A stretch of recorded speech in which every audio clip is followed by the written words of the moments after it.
Sabe o que eu achei curioso nessa casa aí? Putz, a projeção da geometria das sombras. Nossa, tem uma foto da piscina. Volta aí na piscina. Olha que legal essa foto da piscina. Por isso pergolado lá no... Então, olha que massa que Essa? Ou Não, mais uma? mais uma. Olha lá, ó. Ainda, Tá vendo? Essa é a quebra, né? Porque assim, a incidência é boa aqui de sol, daí você fica muito preocupado. Puxa, eu vou cobrir tudo aqui liberal. E só que daí você vai perdendo toda essa incidência que eu falei no começo sobre troca de norte e sul. E como a casa tem todo o brise em volta e ela é toda em vidro, então assim, essa troca de iluminação que vai ter durante o dia e a noite faz com que você use pouca iluminação, pouca esse uso do apoio do ar-condicionado, para que você consiga manter a casa fresca e aquecida nos períodos que são necessários, que é o período da manhã e o período da noite, né? Então, assim, por isso que tem essa quebra, às vezes, da incidência do sol, que daí faz essa questão da geometria. Tem uma que eu não mandei, ele tira do drone lá de cima, aí você pega o pergolado e o desenho dela, assim, no chão. uma malha, né? E porque, meu, pensa assim, por mais que receba bastante sol, muitas vezes a piscina também não fica aquecida 100%. Então tem o apoio do aquecimento, porém, imagina você ficar o dia inteiro no sol. Aí você acaba não usando. Então, assim, tudo vem meio que no propósito dessa quebra. Imagina, puta, eu levar esse beiralzão lá na frente fechado, imagina a sombra que não ia dar aqui. Eu ia perder todo o lance do pé direito duplo, como os moradores, né, os proprietários e os filhos usariam a passarela, porque assim, para ir para os quartos é tudo passarela. Então, os filhos têm a vista melhor a hora que entra nos quartos. E a hora que ele acorda de manhã, aquele abraçar da natureza, aquele vidrão que tem aqui para mata, que já enquadra a represa. Porque não fazia sentido eu jogar os quartos dele com acesso por trás e porta de suítes voltada para a represa. Porque você parar para pensar, quanto tempo você fica num quarto? Quanto tempo? Ainda mais sendo uma casa de veraneio, Não né? fica, né? Não fica. Então, o lance do circular dessa casa, pensar... Se ficar, o projeto tá errado. Tá né? errado, é. E na Suite Master tem um spa na ponta, tem as banheiras de imersão ali, que é onde ele também fica de frente para a represa. E também quem chegar da represa não consegue ver porque é muito Não alto. tem nada, pode ir lá, você não vê nada, ninguém usando a casa e a casa toda aberta. Vizinhos também, porque tá tudo meio que no limite aqui, assim, ó. Então, a gente não tem problema nenhum. Muito bom. Outra dúvida, a dúvida do engenheiro não tem como. Essa tem que perguntar. O quanto pré-fabricado veio essas peças metálicas aqui e o quanto foi feito na obra? Cada módulo, porque foi dividido por módulo, se tiver, tipo assim, 3 metros, 4 metros, é muito. Uma porque, assim, por conta da topografia e uma por conta do içamento, né, para você descer com o muque. Então, o muque aqui que desceu é médio porte, não o grande. Então, assim, a maior parte, o processo que foi montado tudo na obra.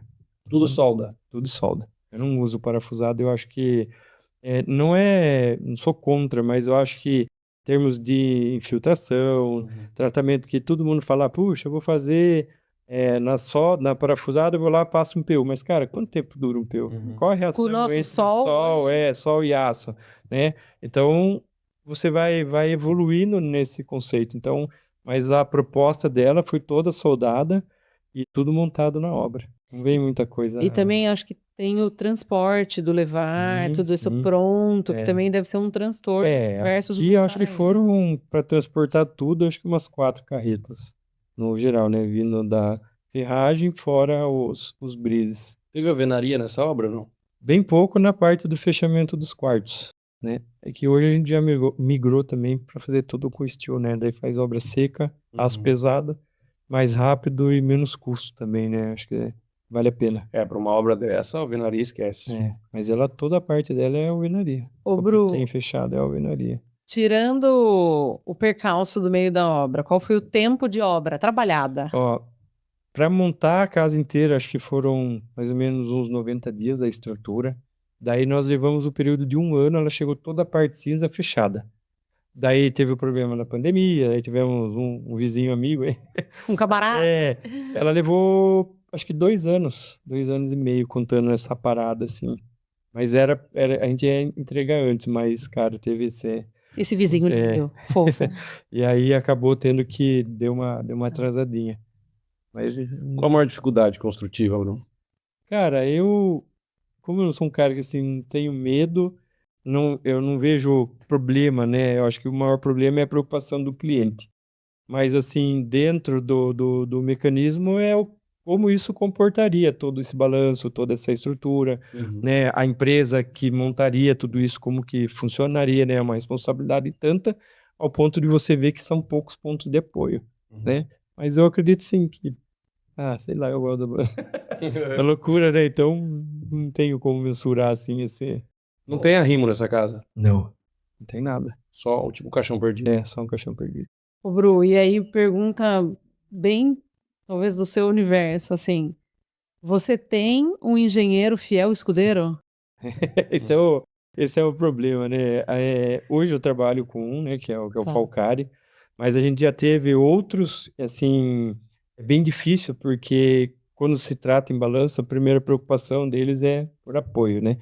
E quando a gente desenvolve o projeto, eu entrego a concepção estrutural do que eu acho que é o que garante, né, toda a estrutura, os reforços de como eu penso o projeto, então eu entrego esse escopo estrutural em 3D, os pontos de detalhe, pontos de fixação para o engenheiro, e aí junto a gente faz essa análise final de carga.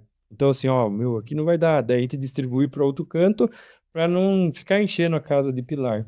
Então assim, o desafio maior é isso, é você achar uma pessoa, né, para poder fazer o cálculo e para entregar o resultado, porque assim, quanto mais estreito, mais desafiador é. Só que essa casa tem muitos pontos de estrutura escondida. Então às vezes são pilares grandes que você não percebe. Vigas também dimensionadas que você não vai perceber. Então é onde a gente vai tirando os detalhes estruturais e entrando com os detalhes arquitetônicos, né? Mas a dificuldade, sim, hoje a parte do engenheiro. Hoje, né, a gente achou o Falcari que tem feito um bom trabalho para o escritório, mas ainda às vezes ele fica, fica com medo. Não, graças a Deus. Pô, Né, o Bruno deve pegar uns macarrão lá e fica colocando uns macarrão assim, né?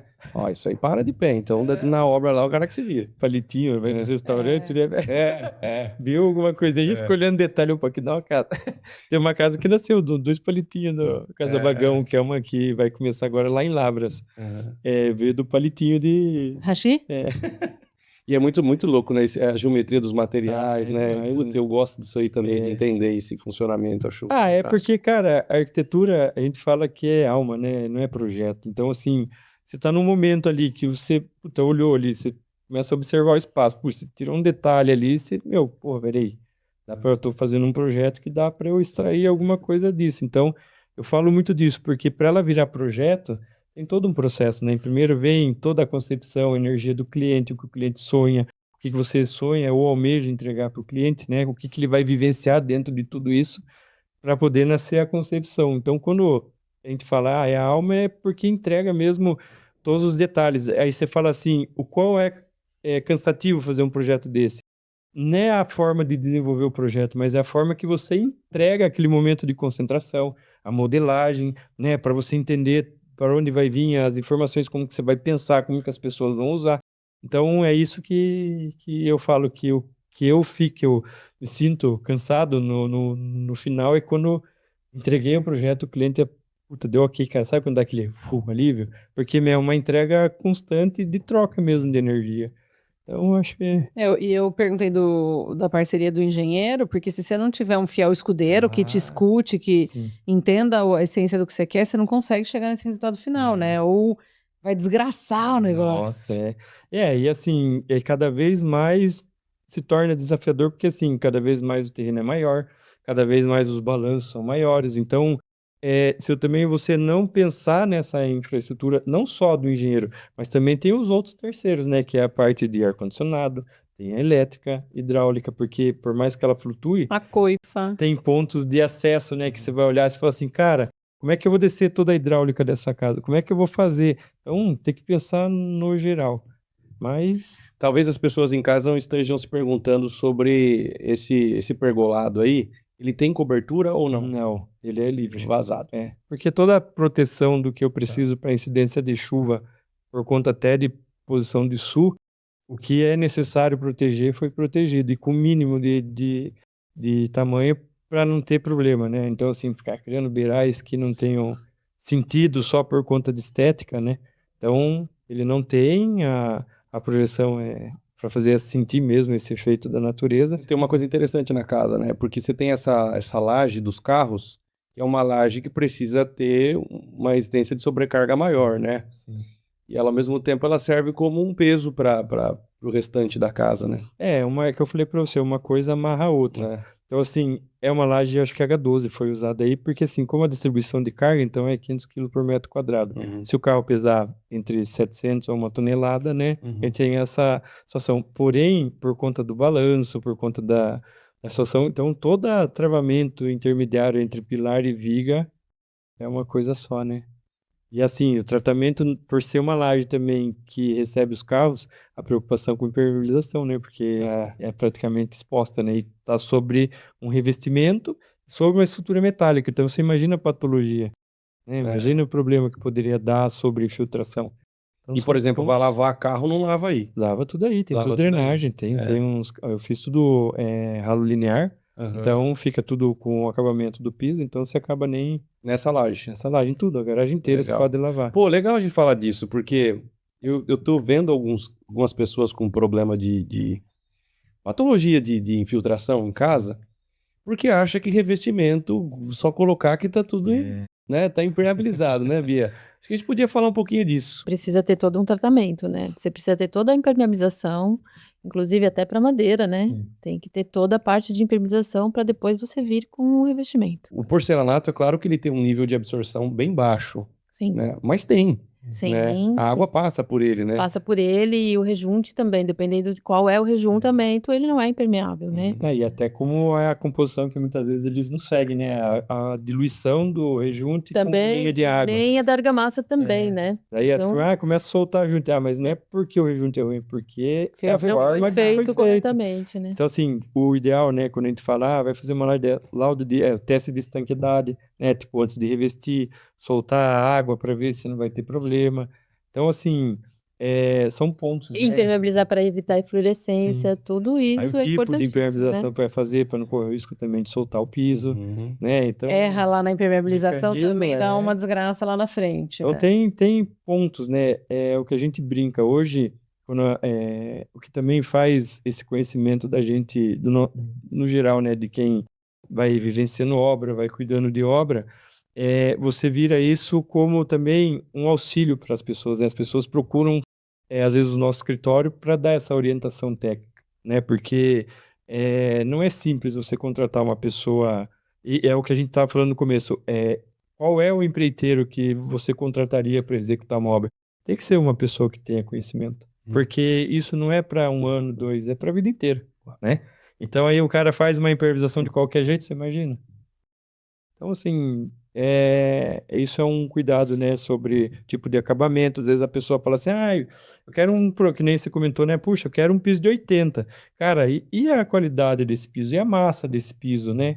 Então, tem muito... Durabilidade dele. Então, as pessoas acham que a marca cara é cara porque tem nome. Não, é porque tem qualidade, né? Então, é o que a gente prega muito para os clientes referente a isso. E aí eu falei um pouco do engenheiro, mas também tem isso da mão de obra, né? Não adianta ter um material caro, um material nobre e querer uma mão de obra barata, porque aí vai ter problema daqui 1 ano. E empresas parceiras, né? Porque para vender é fácil. E para você dar o pós, se você não tem uma estrutura, então tudo é uma família, a gente cria uma família. Eu brinco com todo mundo que o cliente ele vai, mas as pessoas que se envolvem numa construção, que envolvem no projeto, é para Elas sempre. ficam, Então, se você não tiver o cuidado com eles, o cliente pode ser que volte daqui 10 anos, 2 anos, ou por uma indicação, mas o que a gente cria entre a parceria, que é essa troca, que nem ela tem uma mega loja. Ela vai lá, promove um evento para o seu escritório, para você ter conhecimento técnico. Então, não é só a perfumaria daquilo ali que está, o cliente só vai enxergar aquilo ali bonito, mas e o trabalho que tem por trás dessa loja? Por trás do pedreiro, por trás da equipe, por trás da pessoa que administra a obra. Ou de até solicitar uma assistência. Boa, Olha, tem um piso que está num tom diferente, porque acontece. Boa, Não é que imagina. nunca vai acontecer, mas é a assistência que a gente tem deles Sim, o tempo sim. todo que a gente precisa. Porque a gente brinca assim, né? O cliente é o que manda na obra, é o dono da obra. Então, se ele falar, não quero mais isso, não quer mais isso. Então, ele tem o poder, que é o dinheiro. E então, só que por essa força dele, Ele não imagina o problema que ele pode gerar nos demais terceiros, né? Que não é uma loja, é o empreiteiro, é o vidro. Então, por isso que a gente tem que ter essa orientação, passar para ele esse conhecimento técnico, que muitas vezes eles acham que é uma chatice e você tem que ficar mandando manual para o cliente de como você trabalha, a explicar para o cliente de como funciona todo o trabalho das pessoas. Aí quando tem um ajuste ou não, eles acabam achando, não, mas por que vai fazer isso? Mas lá atrás você pediu para tirar esse piso, você pediu para trocar o modelo de piso, só que acarreta em outros itens. Então, eu acho que assim, é um ciclo de... 360 aí, né? E as pessoas todas juntas. Então, acho que o papel fundamental de uma boa loja é ter esse apoio e você, né, Ter com quem contar, né? Eu falo que o melhor fornecedor, né? Isso aí. Bia acreditou em mim quando eu formei. Então, a minha primeira parceira foi a Bia, lá atrás, quando eu fui fazer uma Itu Casa Decor. Tá vendo? Não tinha nome, nada de nada. A Bia falou, tô contigo, Lembra disso? né? Faz tempo, hein? É muito mais esse vínculo que a gente Sim. cria e o respaldo que a gente consegue ter. Então, eu falo que o fornecedor bom não é o fornecedor barato ou caro, é o cara que tá ali pra hora que dá bom e pra hora que dá ruim, porque tá tudo Sim, bem, é né? normal. Então, eu falo que as minhas escolhas de parceiro são quem tá comigo, né? E mostra para o cliente isso, né, meu? Esses são meus parceiros. Se você quiser fazer orçamento com outros, ok. Mas aqui a gente tem certeza que... Hoje eu tô pisando. Porque, na verdade, a gente é um formador de opinião, né? Então, se ele nos procurou, é pelo Porque ele trabalho... confia, né? Então, quem anda com você, quem investe em você, quem tá com você. É isso, é o que tem que mostrar para ele essa credibilidade. Se você gostou desse corte do podcast e quer continuar nos incentivando a trazer episódios novos por aqui, curta e se inscreva no canal. Isso é muito importante para nós. E se você quiser comentar a respeito desse tema, desse vídeo, ou até sugerir temas novos, convidados novos para a gente trazer aqui, coloque nos comentários. Eu mesmo vou te responder. Um grande abraço. Tchau.